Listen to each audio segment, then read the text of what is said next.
Hello and welcome everyone to this session, which promises to be a really interesting one. It's advisor, broker, consultant, distributed leadership roles that steer rapid learning technology adoption. And we have 4 contributors today, but I think most of the presentation is going to be given by Tim Neumann, and he's joined by fellow colleagues from UCL, Leo Havemann and Clive Young. And really looking forward to hearing your presentation and your particularly analytic approach to looking at distributed leadership. So over to you, Tim. Well, I hope it's analytic. So welcome, everybody. I will take you through a number of slides that you should see on your screen now. I'll keep the introductions short. Clive is the team leader for digital education advisory at UCL.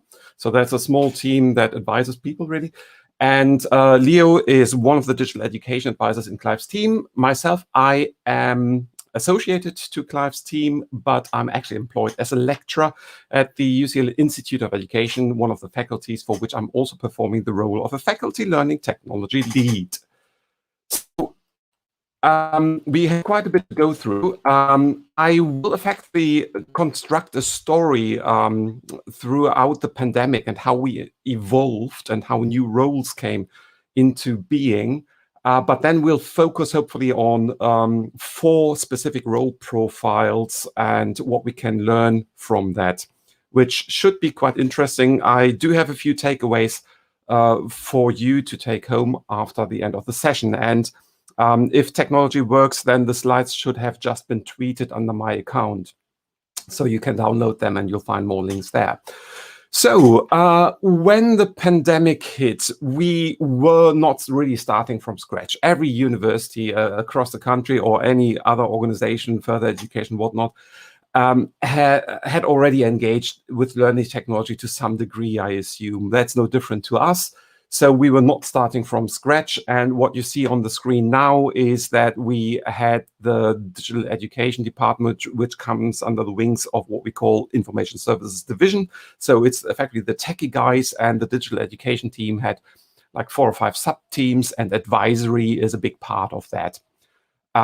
So that's where Clive teams was situated.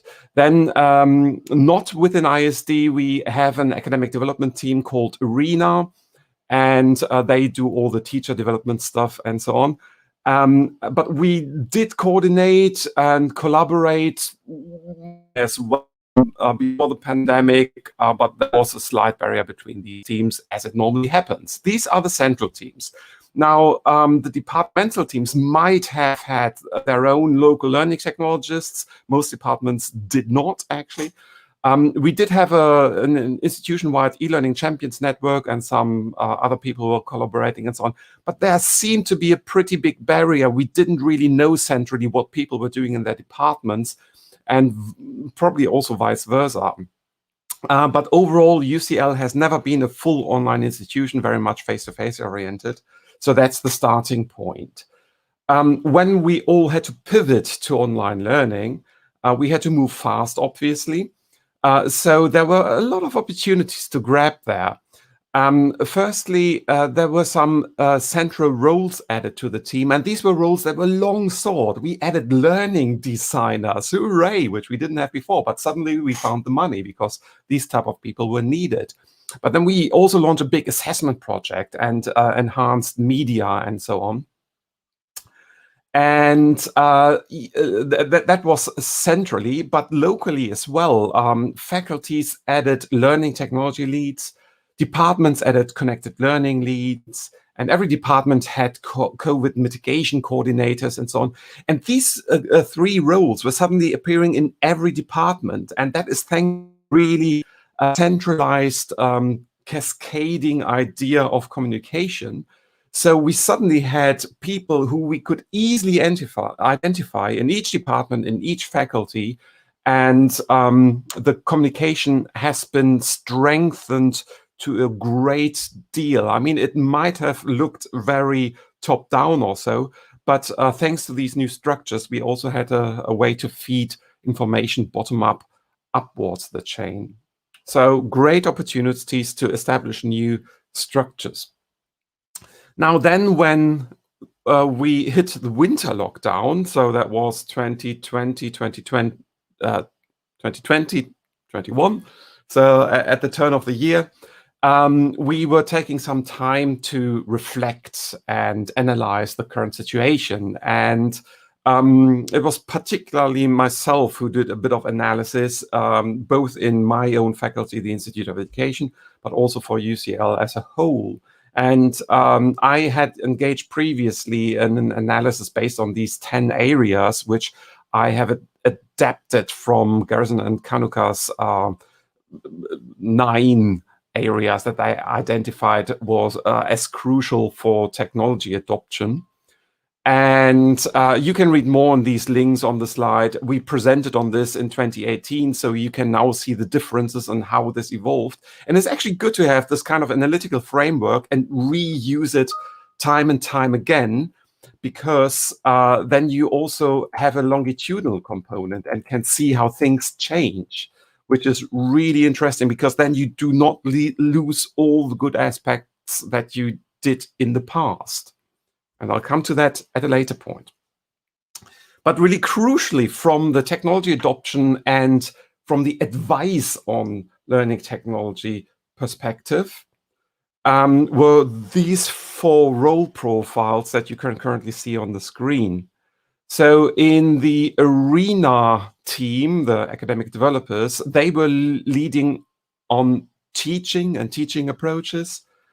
The digital education advisors, Clive's team, was leading on policy implementation issues. It's more than that, but this is a core area which was effectively owned by that team.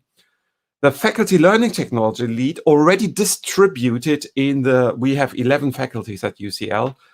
They provided leadership in learning technology in their faculties, and each faculty has at least 1 department, sometimes 7, 8, or I don't know how many actually. In the departments, we had connected learning leads that were sort of reported or being coordinated by the faculty learning technology lead to provide the leadership in the departments. And with these 4 roles, we ran focus groups. We disguised them as panel discussions in order to automatically have them as kind of professional development events. But essentially, these were focus groups for us to collect data in order to help us with our analysis. And on the next 4 slides, I'll tell you a little bit about what we learned from these. So ARENA, as mentioned, they are providing teaching practice development, and their leadership remit was really to make large-scale changes to the teaching practice at UCL overall. And I think it's best really to distill what came out of the focus groups in the final question that we asked the focus group participants, which was, do you have any tips for your colleagues or for teachers, tutors, and so on, of what you want to, what you want them to do, or how to help? There was a question on sharing slides. Go to my Twitter feed, and I'll actually paste the link towards the end of the session as well.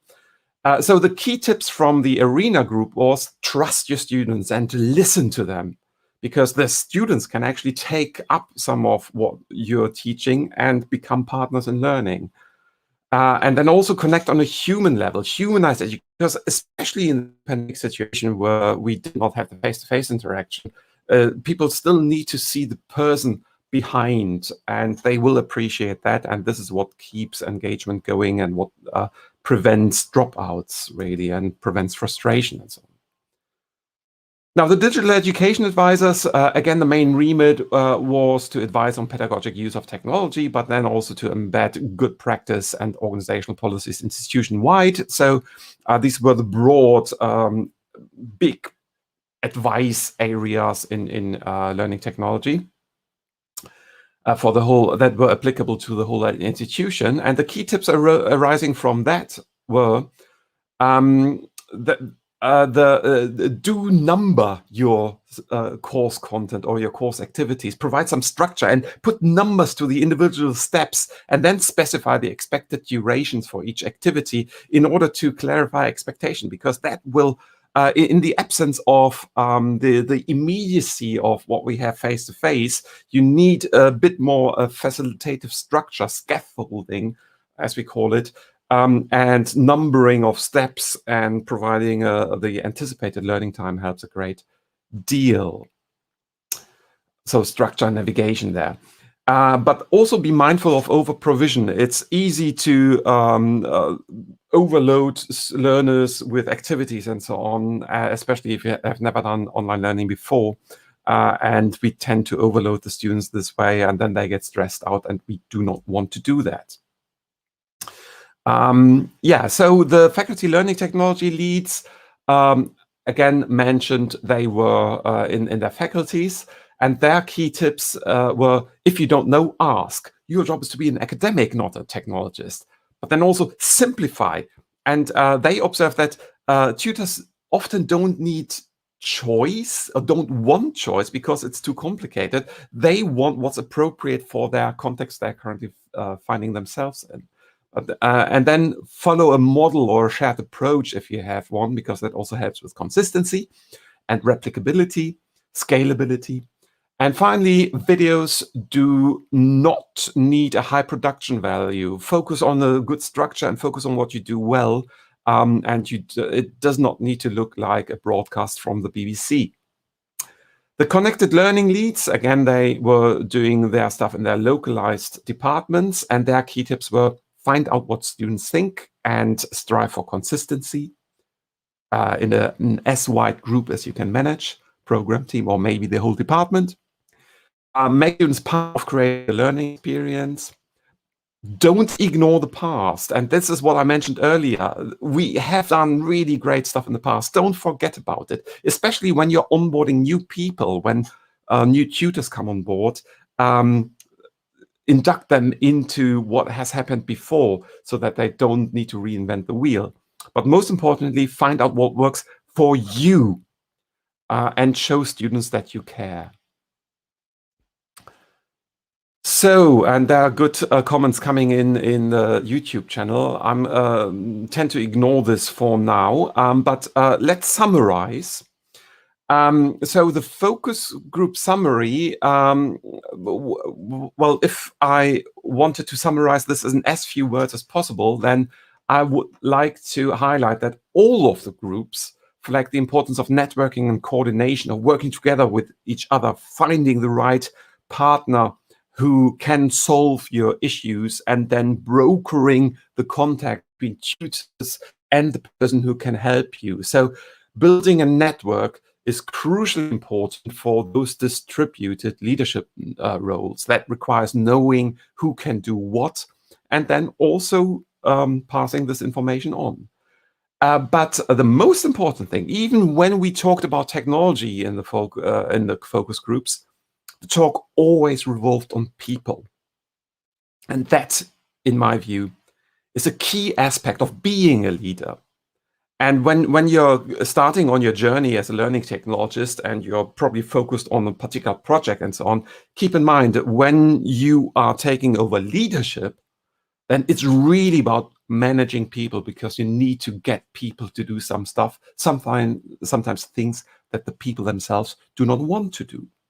So leadership, I've listed a few aspects on how people deployed their leadership, and you can read through them on your own. There are things like expertise information, which is kind of stagey bit, I'm the expert and I'm telling you what to do. But more often than not, it's about trust, empathy, empowering people, leading by example, and inspire people. So these kind of soft things. In my own leadership training, when I was doing my master's, I heard about butterflies. We want people to evolve from caterpillars into the most beautiful butterfly. But tough luck if you have a moth in the group. Right. So in terms of career opportunities, And thanks for the comments in the feed. In terms of career opportunities, you can read it for yourself. There are organizations who can help you with the typical digital education advisor or faculty learning technology lead role is really what ALT looks after. The connected learning leads, they were all established academics, so they probably find more meaning in the advanced HEA fellowship scheme. And then for the arena type of people, education and development, there is CEDAR, who also have a fellowship scheme. But I would emphasize that digital education leadership is not an exclusive domain of the learning technology profession. There are people from all sorts of angles coming into that, but that is effectively just emphasizing the message of ALT overall. So 2 slides left, conclusions.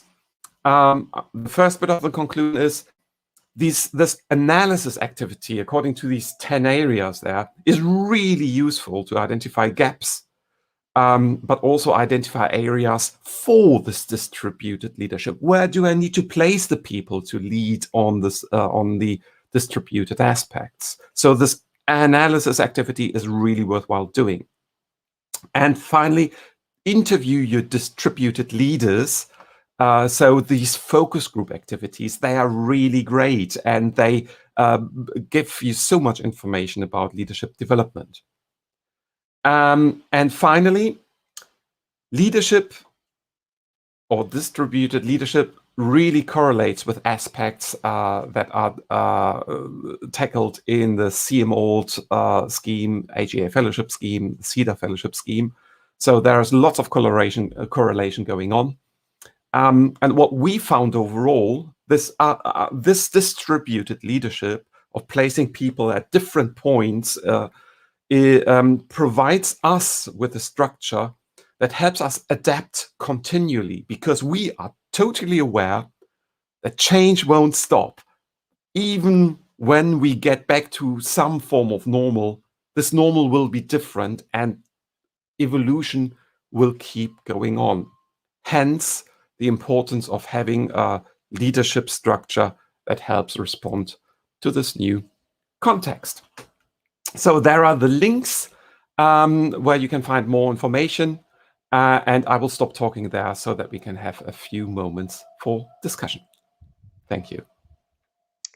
Thanks very much, Tim, for a really interesting talk and for keeping to time. So just looking through the comments that have been coming in, there was certainly a question from Peter Bryant early on, which I wonder whether we can have up on the screen, that was asking about where does agency fit into this structured approach? This is probably a point where I can also bring in my colleagues, Leo and Clive. And that is perhaps a good question for Clive, if you want to tackle that.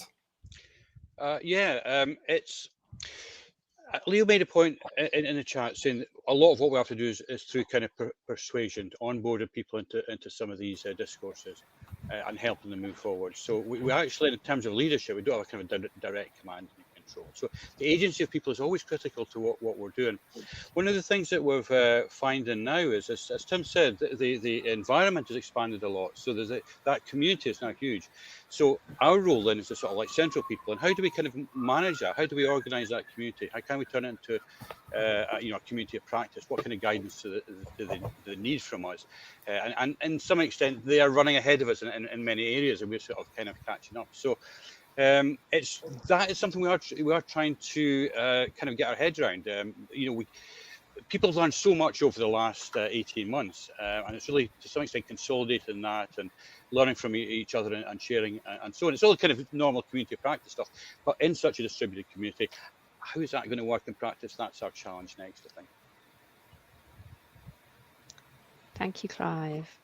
I see in the chat there were also lots of echoing of the tips that came out of the focus groups on digital learning. So it was good to see, and also appreciation of the leadership skills. They're a really nice set of leadership qualities that you showed on the slide as well.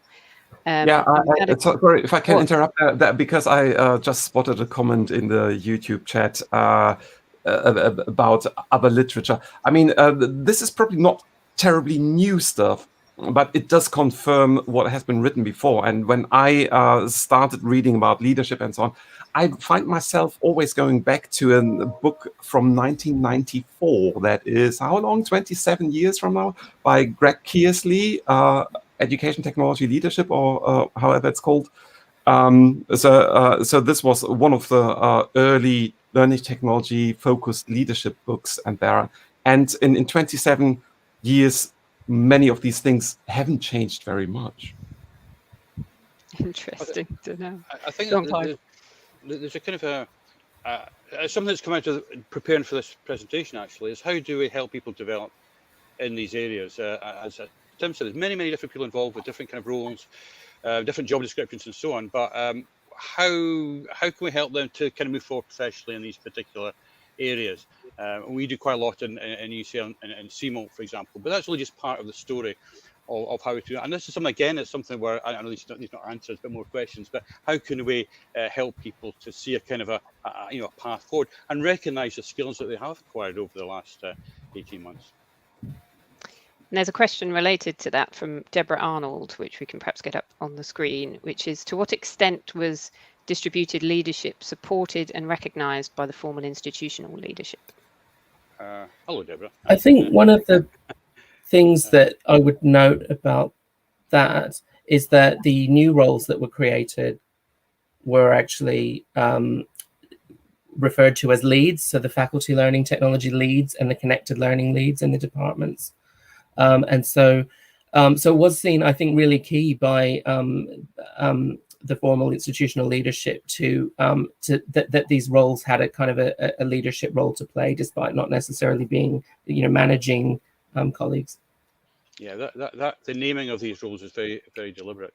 The way they were appointed, though, Deborah, was through the departmental system. So it's calls to heads of departments who nominated people and so on. So there's a kind of buy-in from the institutional point of view right from the outset. And when the faculty learning technology leads came in, eventually the departments would give some funding to start them off. They eventually had to fund those. So again, there's a commitment from the faculties. When we start people having to pay real money for it, then you can see there's a commitment from the faculty level. If I may come in here, because I am performing the role of a faculty learning technology lead, and I had a very similar role before. So in some way, my role was just renamed, but this formal recognition that you had effectively equivalents in other faculties, that gave us some form of, authority, really.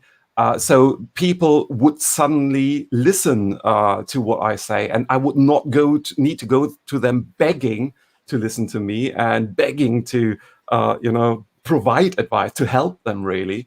But they were coming to me, and I actually had to change my own leadership style approach at this point, because I did not really want to be seen as this authoritative figure to tell people what to do.